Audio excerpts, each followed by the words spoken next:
But you are not that upset when Donald Trump does it. I'm not understanding. Well, you'll have to forgive me because Donald Trump didn't try to ram an explosive-laden truck into a synagogue with 140 preschoolers in it in my hometown. That was the guy who Abdul El-Sayed was accusing. One at a time. But where is that smoke for Donald Trump? I have it. I'll provide it. I'll give it to you. You just did not. When he instituted a Muslim ban unconstitutionally. That was in 2017. It's not the topic we're talking about. It was one of the first things he did, but he still did it. Republicans are going all in against Abdul El-Sayed, and in the CNN NewsNight clip, the attacks quickly turn into a heated debate over his religion, his policies, and whether Republicans are criticizing his record or simply trying to scare voters. We see Jesse Arm make some serious accusations against Abdul, while the rest of the panel pushes back and questions the evidence behind those claims. They also debate his positions on Medicare for all, healthcare, and the economy, as well as the controversy surrounding his use of his full name in Republican attack ads. Now, if you're new here, I'm Bradley Hostin, and this is The Bradley Hostin Show. If you enjoy honest political commentary, don't forget to like, share, and subscribe. As usual, let's watch the clip, and then I'll give you guys my thoughts afterwards. Republicans are going all Kendrick Lamar on Democrats. To paraphrase, they're not like us.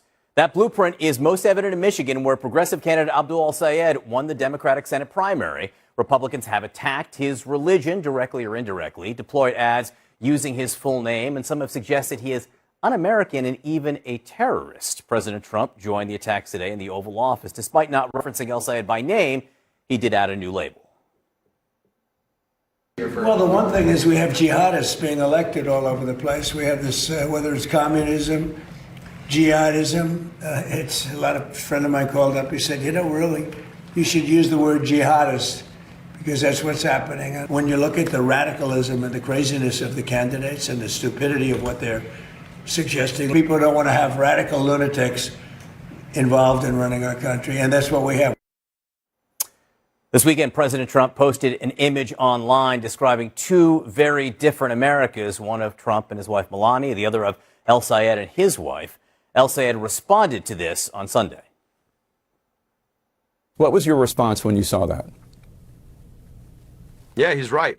One in which your overlords are two people who don't like each other but joint in the interest of making billions of dollars off of you, or two people who genuinely love each other, enjoyed some pancakes together, want to come together to build the kind of America where they can raise a family and know that that family is going to have the good things. So yes, you got two different visions of America. Donald Trump's vision is the one you're living in right now. Can you afford your gas? Can you afford your groceries?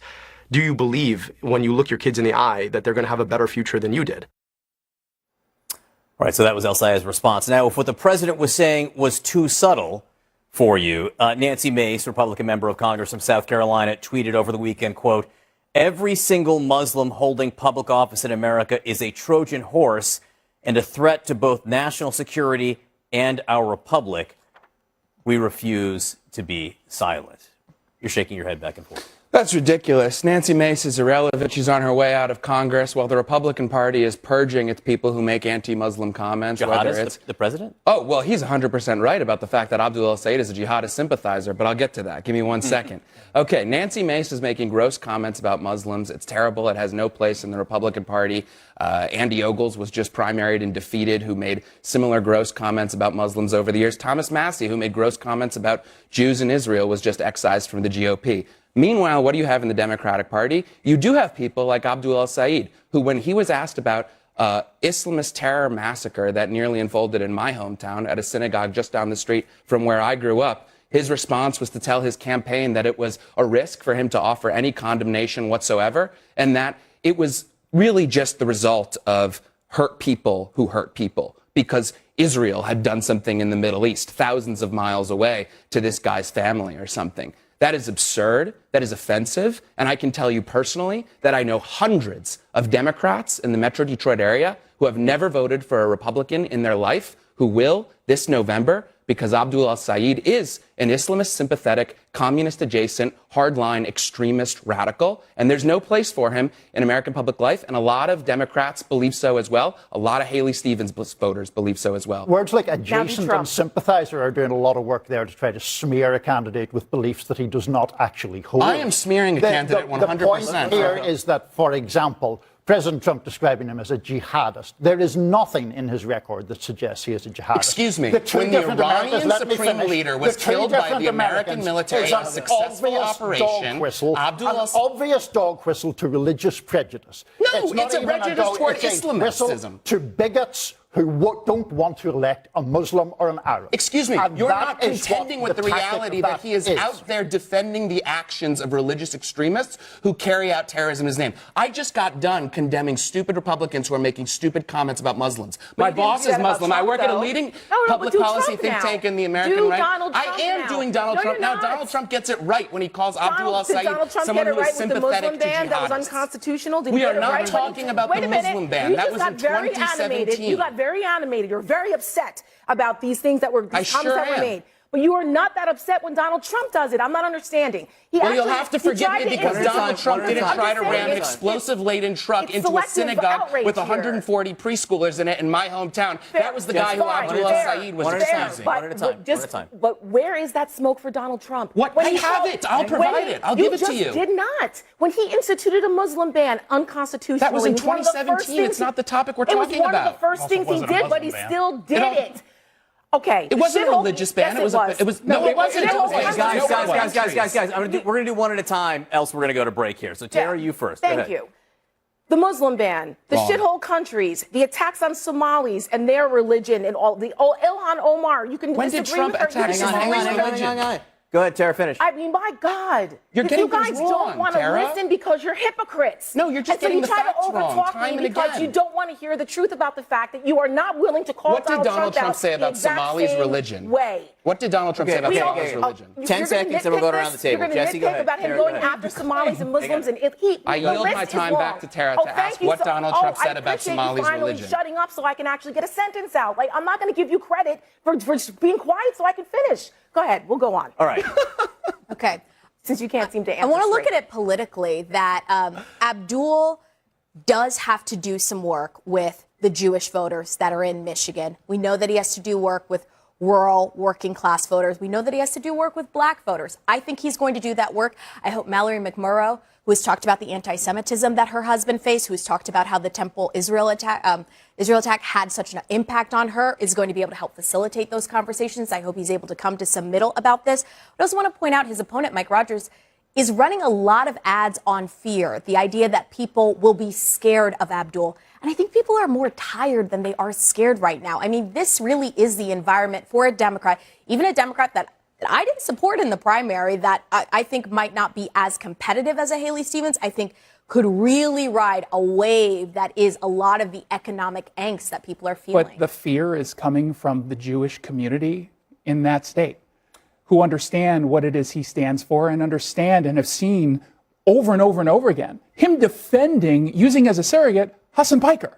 Like, they're aware of that. And even after all the conversations came forward, even after they aired all these clips about the awful things that Hassan Piker has said, not even years ago, but recently, and he will not condemn any of that. I will say, I do think he needs to break his relationship with Hassan, because every day that he spends having to talk about Hassan's comments is another day he's not spending actually running his But he should also have to be held to account for choosing to associate with him. I want to say just one thing, because you brought up the Jewish community in Michigan, as did you. Tim Scott is not a member of the Jewish community in Michigan, who is repeatedly, in Democrat Republican Senate ads, repeatedly using Abdul El-Sayed's full name, Abdul Rahman, et cetera, et cetera. And listen to how Tim Scott defended using the full name there. Abdul Rahman Mohammed El-Sayed, the most radical Senate candidate in America. Pretty dangerous. You're using his full name in these attack ads, which has gotten some attention. Abdul Rahman Mohammed El-Sayed. He goes by Abdul El-Sayed. Are you trying to say, hint, hint to voters, he's Muslim? Not at all. What we're saying what we're only saying to voters is a simple thing. He says he's the most dangerous candidate you can find. He's right. We should trust his words, not ours. But why not just use his name, Abdul El-Sayed, which he goes by? Well, listen, I go by Timothy Eugene, and so I get called that all the time. Here's what I know without question. It's about what he stands for.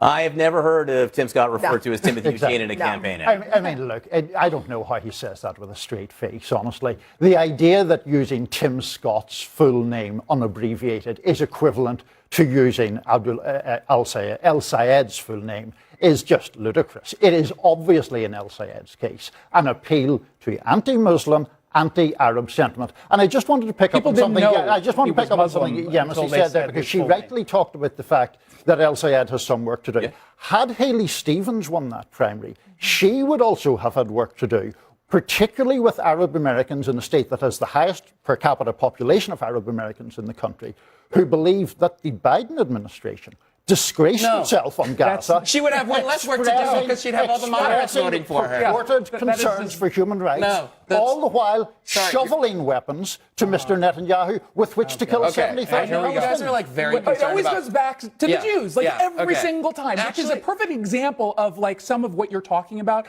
like the coded language and whatnot.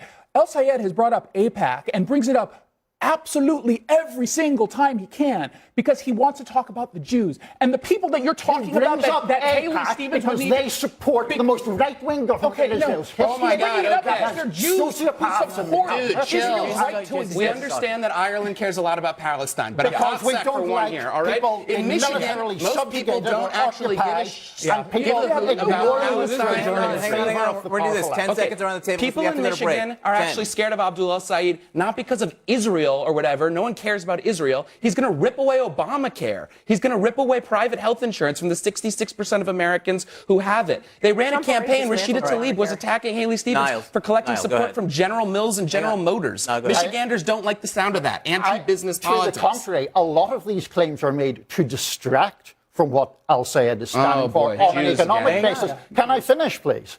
He stands for Medicare for all, which has polled well for years. Which would eliminate private health insurance. Just let him talk, and then we're going over here. So. He stands for the reduction of money in politics, which people of all kinds of ideology agree with. And those kinds of appeals to improve people's economic lives is why he won the primary. Last word on that? Yeah, he won the primary by the skin of his teeth, despite the fact that he was supposed to lead by about 10 to 13 points, depending on the poll, because people realized what he stood for, and they rejected it, which is precisely why Democrats are saying privately, they are not going to do this on TV, that he's going to lose, which makes it even more difficult for the Democrats to take back the Senate. In fact, now Republicans might even pick up a seat. All right, we have much more to discuss, Alexander. So there are a few things that really stood out to me from that exchange. First of all, I think Jesse Alm completely exposed the weakness in his own argument when he started throwing around words like jihadist sympathizer, extremist, and radical, but couldn't actually demonstrate that Abdul El-Sayed is a jihadist.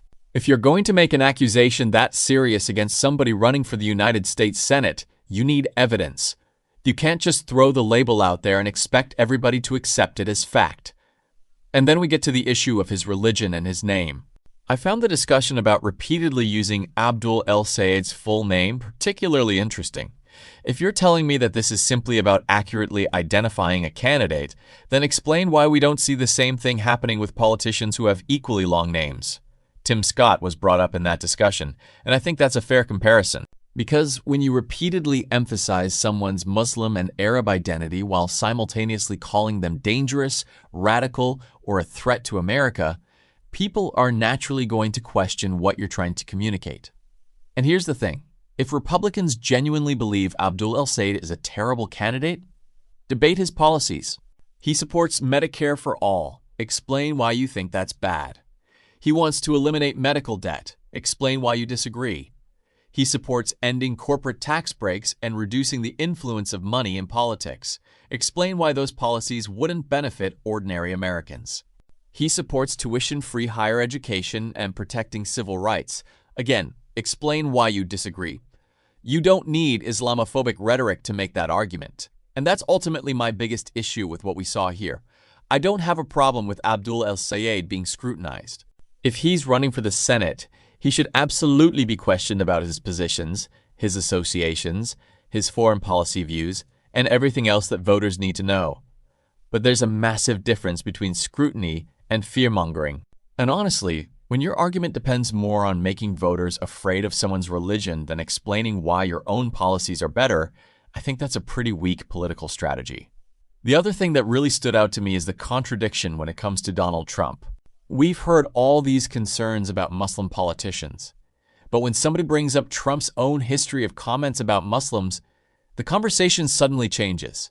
You can't demand one standard for your political opponents and another standard for your own side. If we're going to condemn bigotry, then condemn it consistently. And if we're going to judge political candidates based on their records and policies, then let's actually judge them based on their records and policies. That's what I think voters deserve. So let me know what you guys think about this exchange down in the comment section below. Do you think the attacks against Abdul El-Sayed are legitimate political criticism? Or do you think Republicans are deliberately using fear and his Muslim identity to attack him? As usual, don't forget to like, share, and subscribe for more news commentaries. I'll see you guys in the next one.